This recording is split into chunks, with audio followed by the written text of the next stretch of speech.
O que eu vou mostrar agora para você é o tipo de comentário que você ouve e fica na dúvida se a jornalista é tão ideologicamente militante assim ou se tem alguém por trás que está pagando para que essas pautas sejam ferrenhamente defendidas.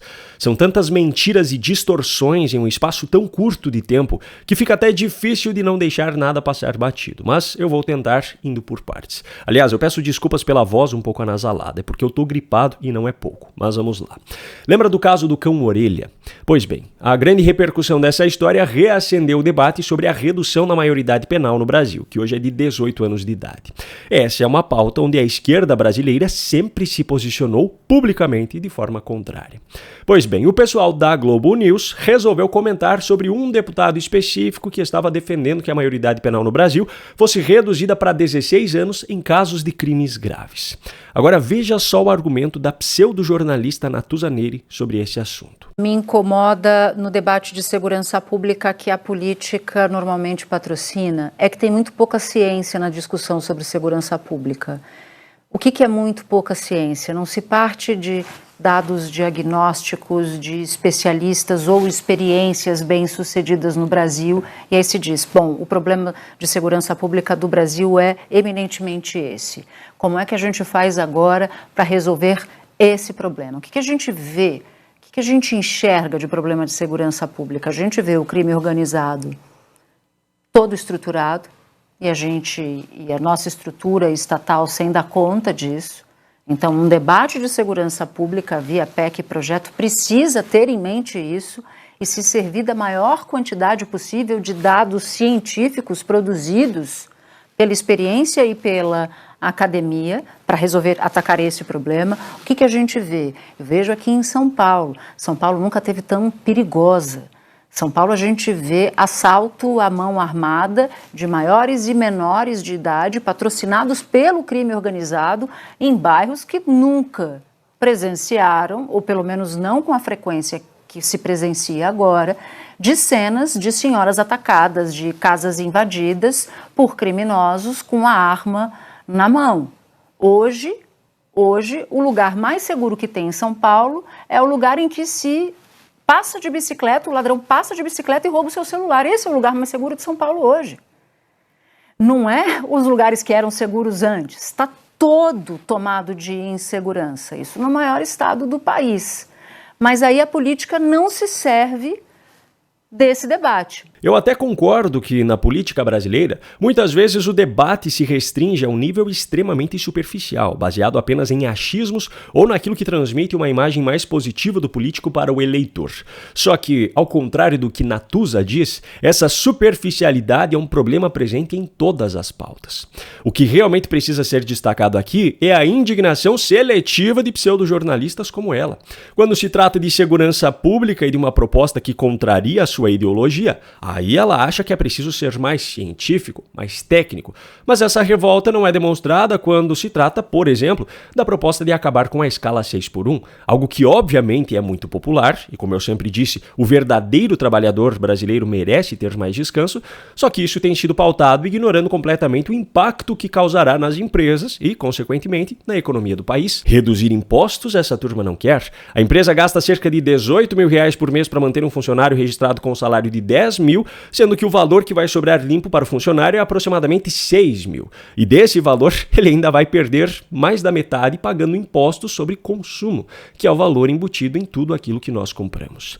Em vez de falar sobre isso, essa turma prefere colar o rótulo de vilão no empresário. Enfim, voltando à discussão sobre segurança pública, o fato é que a indignação da pseudojornalista é absolutamente seletiva. E aqui entra o segundo ponto. Ela defende que a discussão seja baseada em ciência, em estudos, naquilo que dizem especialistas. Mas vem cá, os especialistas seriam no mesmo padrão daqueles que são trazidos pela Globo para comentar temas importantes? Lembra daquela especialista em segurança pública, a do cabelo laranja e dos óculos virados, que disse que é possível desarmar um bandido com um fuzil portando apenas uma pedra nas mãos? Pois é, Essa especialista já foi trazida pela Globo para comentar sobre segurança pública. É muito fácil defender que especialistas sejam ouvidos quando os especialistas selecionados defendem apenas o seu ponto de vista. É muito fácil defender que estudos sejam considerados quando os estudos selecionados defendem apenas o seu ponto de vista. E aqui entra o terceiro ponto. Você percebeu que Natuza Neri defendeu o embasamento em experiências bem-sucedidas no Brasil? Pois é, ela argumenta dessa forma tão específica porque sabe que não existe essa experiência na história recente do Brasil.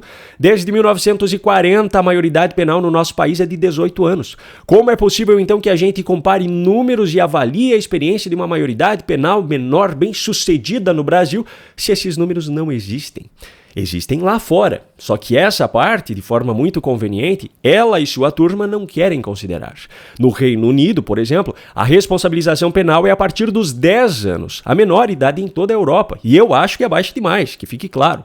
Só que enquanto no Brasil o índice de homicídios a cada 100 mil habitantes fica próximo a 20, no Reino Unido esse índice está em 1,15. Quarto ponto.